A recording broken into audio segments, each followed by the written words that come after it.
क्या आप जानते हैं कि हर व्यक्ति की आध्यात्मिक यात्रा और धार्मिक अनुभव कैसे अनूठे होते हैं? हम सबके अंदर एक विशेष शक्ति है और आज हम इसे समझने की कोशिश करेंगे। तो इस वीडियो को पूरी तरह से देखें क्योंकि ये आपको एक नया दृष्टिकोण दे सकता है। फाल्गुन मास का शुभारंभ। फागुन की बयार में खुशियों की बहार, भक्ति और प्रेम का अनुपम उपहार। रंगों संग बहती मधुर रसधार, पुण्यदायी माह का हो शुभ संचार। हरे कृष्ण, श्री शिवाय नमस्तुभ्य। आप सभी का दिन शुभ और मंगलमय हो। आप सभी श्रोताओं का बहुत बहुत धन्यवाद जिन्होंने अपना कीमती समय निकालकर पूरे माघ के महीने में हमारे चैनल पर कथाएं सुनी। आज से पवित्र फाल्गुन मास प्रारंभ हो रहा है, जिसे हम आम बोलचाल की भाषा में फागुन का महीना भी कहते हैं। हर बार की तरह आज से आपको हमारे इस चैनल पर हर दिन नियम से फाल्गुन मास की धार्मिक कथाएं सुनाई जाएंगी। कथाओं का शुभारंभ करने से पहले जानते हैं फाल्गुन मास के महत्व के बारे में। इस पवित्र मास में किन देवी देवताओं का पूजन किया जाता है, कौन कौन से प्रमुख व्रत त्योहार आते हैं और इस मास में किन चीजों का सेवन व दान करना चाहिए। साल 2025 में फाल्गुन मास 13 फरवरी गुरुवार से प्रारंभ होकर 14 मार्च शुक्रवार को फाल्गुन पूर्णिमा के दिन समाप्त होगा, जिस दिन रंगों का त्योहार होली मनाया जाएगा। इस महीने में संकष्टी चतुर्थी, विजया एकादशी, महाशिवरात्रि, आमल की एकादशी और होली के त्योहार आते हैं। होली से 8 दिन पहले होलाष्टक लगते हैं, जिसमें सभी शुभ कार्य रोक दिए जाते हैं।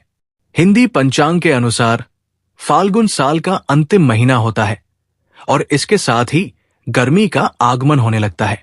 फाल्गुन मास में सबसे बड़े त्योहार महाशिवरात्रि और होली माने जाते हैं।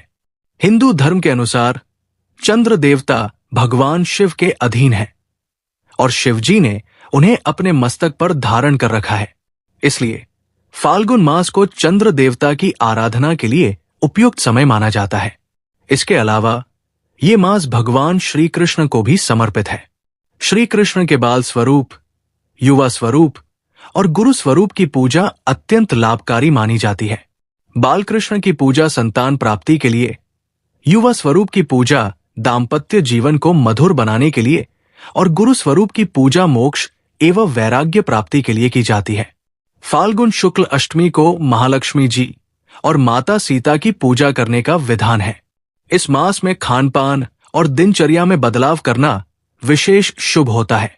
भोजन में अनाज का कम और मौसमी फलों का अधिक सेवन करने की मान्यता है। इस महीने में गर्म पानी की बजाय शीतल जल से स्नान करना उत्तम माना गया है और यदि संभव हो तो गंगा स्नान अवश्य करना चाहिए। मान्यता है कि रोगों से मुक्ति के लिए फाल्गुन मास उत्तम है।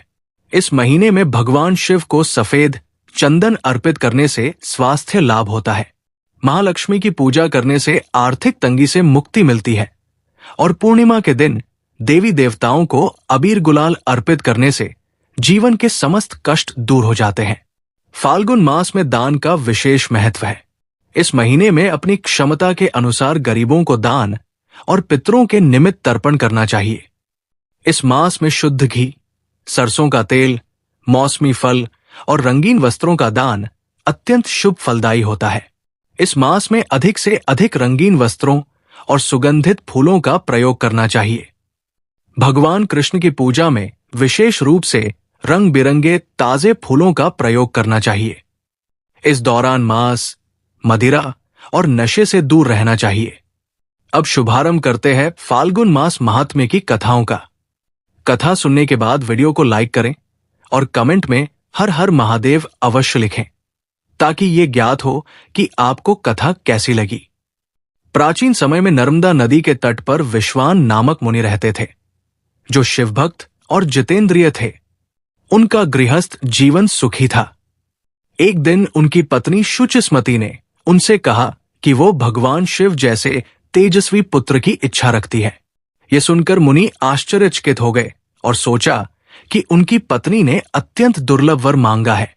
उन्होंने पत्नी को आश्वासन दिया और वाराणसी जाकर कठोर तपस्या करने लगे। 1 वर्ष तक कठिन तपस्या करने के बाद फाल्गुन मास में एक दिन उन्हें भगवान शिव के लिंग में एक 8 वर्षीय बालक के रूप में दर्शन हुए। उस बालक का मस्तक पीले रंग की जटा से सुशोभित था, मुख पर मधुर मुस्कान थी और वो वेदों का पाठ कर रहा था। मुनि ने प्रसन्न होकर भगवान शिव की स्तुति की। भगवान शिव ने उन्हें वरदान दिया कि वे उनके पुत्र रूप में प्रकट होंगे और उनका नाम गृहपतिस होगा। समय आने पर गृहपतिस का जन्म हुआ। जब वो 9 वर्ष का हुआ तो देवर्षि नारद उसके दर्शन को आए और भविष्यवाणी की कि 12वें वर्ष में उसे मृत्यु का भय होगा। इससे चिंतित होकर मुनि उसे काशी ले गए। एक दिन देवराज इंद्र प्रकट हुए और वरदान मांगने को कहा। गृहपतिस ने कहा कि वो शिव के अतिरिक्त किसी और से वरदान नहीं चाहता। इंद्र को क्रोध आ गया और उन्होंने वज्र से उसे डराने का प्रयास किया, जिससे गृहपतिस बेहोश हो गया। तभी भगवान शिव प्रकट हुए और कहा कि जो मेरा भक्त है उसे इंद्र क्या यम भी हानि नहीं पहुंचा सकते। उन्होंने गृहपतिस को अग्निपद प्रदान किया और घोषणा की कि उनके द्वारा स्थापित लिंग अग्निश्वर के नाम से प्रसिद्ध होगा। एक अन्य कथा में एक गांव में शिव मंदिर के पास एक चिड़िया रहती थी जो शिव भक्त थी।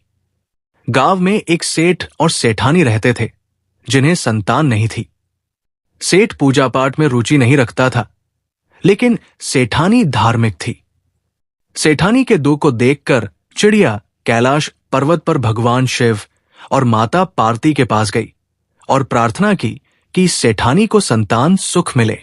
माता पार्वती के आग्रह पर शिवजी ने वरदान दिया कि सेठानी को पुत्र होगा, लेकिन यदि सेठ पुण्य कर्म नहीं करेगा तो पुत्र की अल्पायु होगी। सेठानी गर्भवती हुई और पुत्र जन्म हुआ, परंतु सेठ का आचरण नहीं बदला। चिंतित चिड़िया फिर कैलाश गई और भगवान शिव से प्रार्थना की।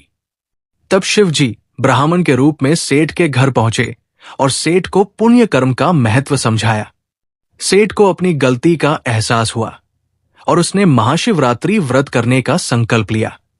इसके बाद सेठ और सेठानी धर्म कर्म लग गए, जिससे उनका पुत्र दीर्घायु हुआ और उनका जीवन सुखमय हो गया। इस प्रकार शिव भक्ति और पुण्य कर्म का महत्व उजागर होता है। फाल्गुन मास में शिव पूजन, व्रत और दान करने से जीवन में सुख समृद्धि आती है। भगवान शिव और माता पार्वती की कृपा से